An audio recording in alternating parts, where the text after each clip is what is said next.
How did a small garage startup in the 1970s pull off the impossible to become the world's first trillion-dollar company? Apple began as a personal computer company, and no one could have imagined it would grow into a global tech giant. By 2018, it became the first publicly traded U.S. company to reach a market valuation of over $1 trillion. As of 2025, Apple is the largest company by market capitalization, the largest manufacturing company by revenue, and the largest vendor of mobile phones and tablet computers globally, with a valuation exceeding $4 trillion. But how did a small company from a garage achieve the impossible? How did Apple go from selling circuit boards to creating devices people cannot live without? It all started in 1976, when Steve Jobs, Steve Wozniak, and Ronald Wayne co-founded Apple Computer in a tiny garage in Los Altos, California. Ronald Wayne sold his share for $800 just 12 days later, leaving Jobs and Wozniak with $1,300 raised by selling Jobs' Volkswagen bus and Wozniak HP 65 calculator. With these modest funds, they built the Apple I, a simple motherboard sold for $666. Its modest success funded the Apple II, the first mass-produced microcomputer. With its innovative design, color graphics, and open architecture, the Apple II gained international recognition and featured the first business killer application, VisiCalc. Apple's initial public offering in 1980 generated over $100 million and created hundreds of millionaires. Despite early success, Apple faced struggles. The Apple Lisa and Apple III failed to gain traction, and competitors like IBM and DEC dominated the market. Apple focused on premium products, but many customers opted for more powerful, affordable alternatives. In the 1980s, Apple introduced the Macintosh, inspired by a visit to Xerox PARC where Jobs and his team saw the Alto, a computer with a graphical interface and mouse. The Macintosh debuted in 1984 with the iconic $1.5 million Super Bowl ad directed by Ridley Scott. It was the first personal computer with a built-in screen, graphical interface, and mouse. Initial sales were slow due to limited RAM and high pricing. Internal conflict escalated, and Jobs left Apple in 1985 after a boardroom struggle with CEO John Sculley. Wozniak also left active employment.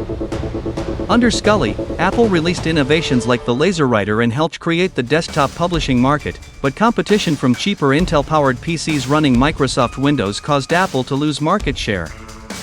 Large investments in the Newton tablet failed, and by 1997, Apple was near bankruptcy. In 1996, Apple purchased Jobs' next company for $400 million, bringing him back. In 1997, Jobs staged a boardroom coup, canceled 70% of Apple models, and launched the Think Different campaign. The iMac, introduced in 1998, became a major success, selling 800,000 units in 5 months. It helped define Apple's new identity, adopting USB and abandoning outdated floppy disks. Jobs then built the Apple ecosystem. Mac OS X launched in 2001, combining Unix stability with a modern interface. Apple stores opened, quickly reaching $1 billion in annual sales. The iPod debuted in 2001, followed by the iTunes Store in 2003. The iPhone launched in 2007, the App Store in 2008, and the iPad in 2010. These products created a seamless integrated experience, linking devices and services such as iTunes, iBooks, iCloud, and Apple Pay. Around 2010, Apple introduced Siri and expanded cloud services with iCloud. By 2015, over 500 Apple stores operated worldwide. Jobs resigned in 2011 and passed away in October 2011, leaving a brand image that continues to outshine competitors. Tim Cook carried forward Jobs' legacy, launching products such as the Apple Watch and AirPods, acquiring Beats Electronics for $3 billion, and expanding services like Apple TV and Apple Arcade. By 2016, over 1 billion Apple devices were in active use, reaching 2 billion by 2023. Apple consistently ranks among the world's most valuable brands and continues to dominate through innovation, premium products, and ecosystem integration. The company has acquired over 100 companies and its shares continue to grow in value.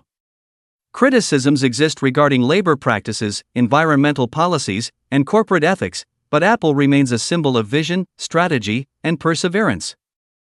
Even decades after its founding, Apple has survived financial crises, creative lulls, and industry shifts because of the intelligent systems and strategies established with and without Jobs' leadership. Apple's story teaches a timeless lesson.